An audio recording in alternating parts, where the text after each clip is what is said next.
Welcome to the College Essay Advisors podcast. Before we introduce ourselves, here's a little preview of what's to come. It really is one of the most common pitfalls, I think, of writing an admissions essay is a lot of your stories involve other people. When you're thinking about who you are, a lot of people, reflect on the people that helped make them who they are.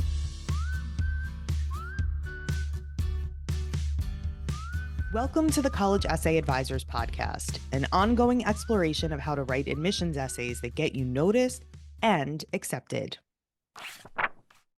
Hi, my name is Stacey Brooke, and I'm the founder and chief advisor at College Essay Advisors. Hi, I'm Becca Myers, and I am the Director of Advising at College Essay Advisors. And today we're going to talk to you about how to write a college admissions essay that is about someone else ostensibly, but really it's about you. So how to take a story that involves another person and ensure that you are really at the center of that story. Ooh, it sounds hard, Stacey. You know what? It is really hard. It is really challenging. I think it's actually one of the top three, I wouldn't say mistakes, but I think it's one of the complications that we find in essays that people send to us. Stories that directly relate to or involve somebody else that in which that secondary person ends up kind of taking over the narrative or the story, and the applicant gets lost in the telling. Interesting. Your classic EC essay complication. I'm trying to just make the things we abbreviate catch on. Perfect. Amazing. That's what this is all about. It is. Um, I'm making this about me now. Good. That's amazing. You shouldn't make it about anybody else. That's what we're here to talk about. So, listen, we're humans. A lot of the things that happen to us are about our connections with other people. And when you're trying to communicate something that is important about you, about your personality, about what you bring to the table to admissions, in all likelihood, that story will involve somebody else, not just you. Either someone you're engaging with, or someone who has taught you something, or you know, people who ultimately form the fabric of the scene in which your story occurs. It's important to pretty constantly check in with what's on the page and make sure that at the end of the day you are the focus of the narrative or of the whatever form the essay ultimately ends up taking. If it's metaphor related, if it's got an interesting form or structure, you need to be at the center of it. Right. And the center doesn't just mean thinking in terms of how you allocate word count, right? So, yes, you probably in an essay that's centered on you, not going to want 600 words on your grandma. But it also comes down to overshadowing. If you had the most dynamic grandmother in the world, and let's say that she was, part of I don't know, she was advocating for women's rights in the 70s and she was a Supreme Court justice. Like if you just really build her up and then you get to I you. mean, if your grandma is RB was RBG RIP, that's awesome, by the It way. is awesome. It is awesome. But then how do you, because you have to think about first of all, you don't want to just name drop if Ruth Bader Ginsburg was your grandmother. I mean, That's I don't, fair. this is getting This complicated. this You know, applies to exactly 4 people on poor Earth. people. Yeah, it does. Um, but you don't want to create it's almost like having two characters on stage, and you don't want to have the reader walk away and only remember this other Mm, person who somehow right. seemed like more of a luminary than you, right? So you Right. want to Your think at the grandmother end. sounds amazing. She I sounds think that's amazing. that's that's something that I think often when I put my eyes on essays and they end up centering around other people is, wow, like, your best friend sounds incredible. Is she applying to this school? Or your mom is truly insightful. Like, does she want to come here? Um as opposed to, wow, look at the takeaway that you have related to this scenario in which other people were involved. I think you're really trying to flip the script in those circumstances you're writing about and make it less about what other people have done and more about your reflection on any given situation, your observations of someone else and what they meant to you and your actions. It always has to come back to you. So if we're using the example of a grandmother who was was very active and present in the women's rights movement in the 70s, how did that impact you? What were your conversations with her like? And ultimately, how did you take that inspiration and run with it yourself? Three Right. quarters of the essay has to be about how this matters as related to you, and what of that is going to show up in your personality when you come to campus.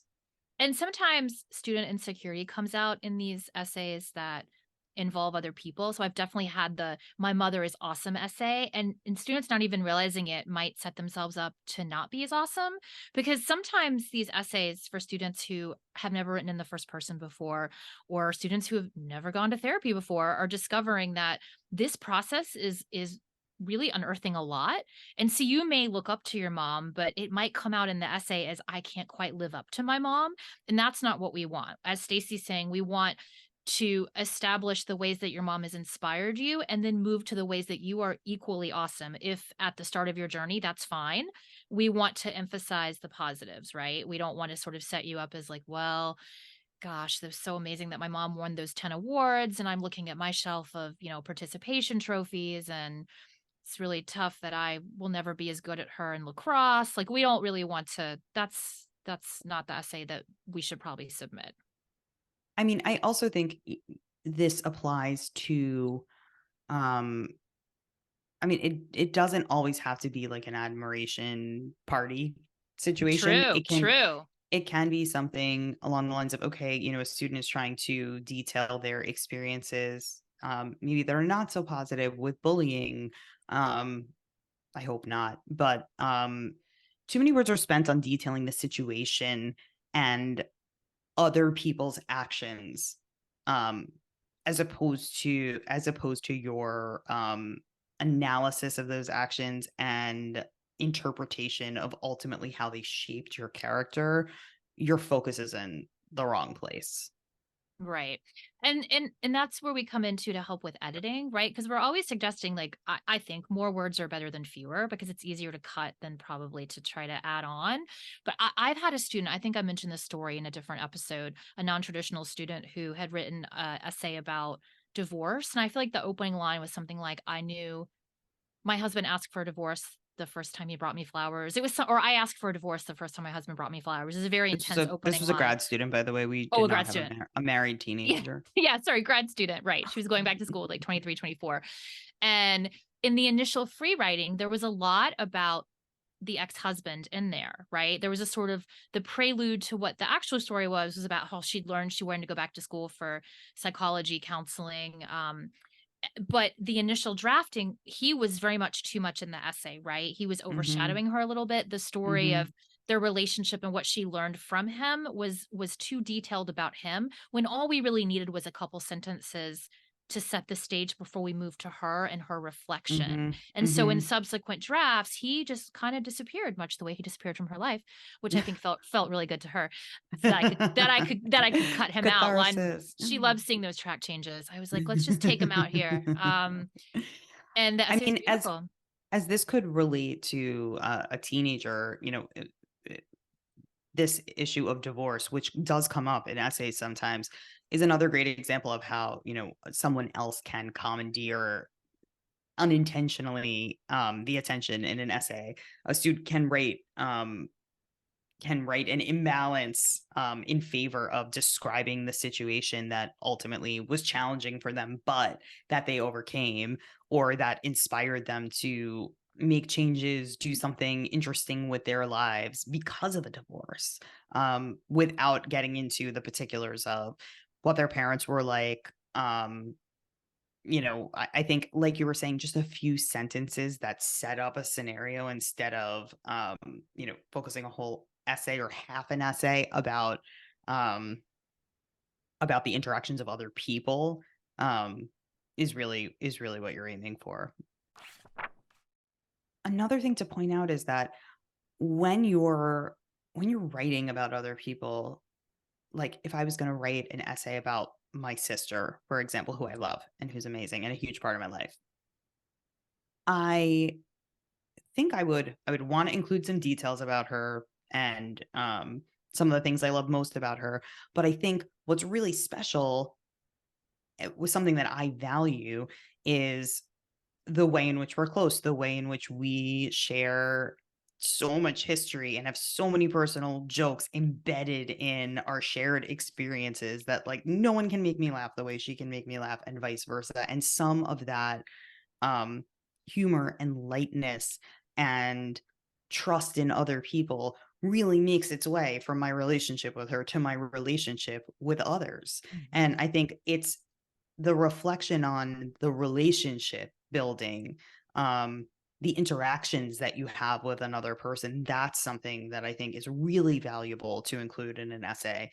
Um, Again, it really always comes back to your analysis, your insight, um, you demonstrating for admissions that you have the ability to look at an experience, a person, an inspiration, um, an event in your life and translate it for someone into a recognizable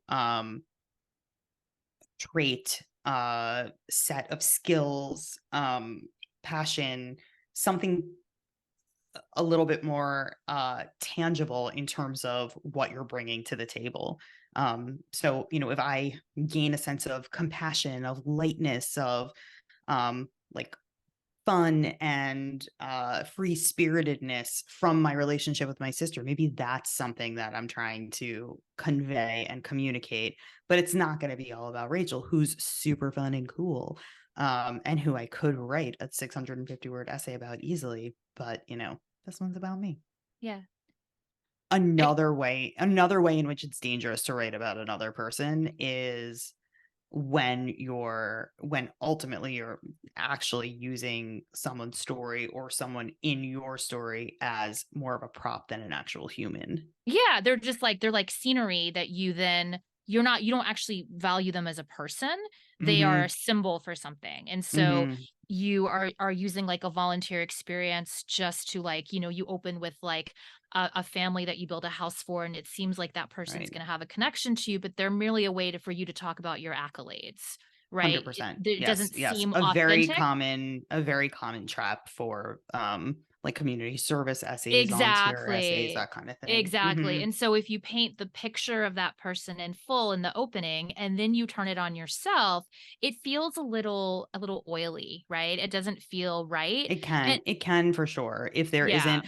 But you know what? I think that's also solved by highlighting the relationship. I think there has to be some, if you're going to write about somebody else, um, there has to be that moment in the essay that's probably the strongest moment where there's a connection and overlap between you and the other person and where you explain why their presence in your life is meaningful. for Um, sure. so no, you can't just use someone as a prop to set yourself up for celebration. Yeah. You really need to demonstrate why. I mean, look, if you're saying you had an impact on somebody's life, you kind of have to show us. You do have Yeah. to prove it. Yeah. um so I totally agree. Okay, nice. And I don't know if I have other examples. We probably have 1 million examples. It really is one of the most common pitfalls, I think, of writing an admissions essay is a lot of your stories involve other people. When you're thinking about who you are, a lot of people, reflect on the people that helped make them who they are. And I think that's totally normal and natural. And I want to know those things about you. I just want to know them in the context of really who you are now and the impact that these experiences and people had on you, and a little bit less about why those people. Listen, I'll talk to you all day after you get in about your uncle who took you to Disney 3 times. Lucky head. Right? I think that the If other my thing that nieces write college essays about me taking them to Disney, I will have done my aunting job right. I'm sorry. Continue. no, I was just gonna say that sometimes even the person in your essay like becomes even the second person in the essay that might overshadow the essay becomes even overshadowed by what they represent. Let me give an example of this. So I worked with a student last year who wrote an essay about her brother's autism diagnosis when he was young and how having to advocate for him in public was Mm-hmm. something she grew Mm-hmm. up with. And so she was writing about how that actually in turn led her to want to pursue an interest in neurodiversity studies and go to school for psychology and that and so she was writing a lot about the tryingness of that relationship, how hard it was at first. And Mm-hmm. and so in her initial draft she was describing all sorts of ways that like in public it was hard with her brother because he might start stemming or he might like have behavioral issues. And then it became not just her brother. It was like, I'm going to tell you about all the ways that autism, like it became brother. And then Mm-hmm. autism was the thing that was bigger than her story.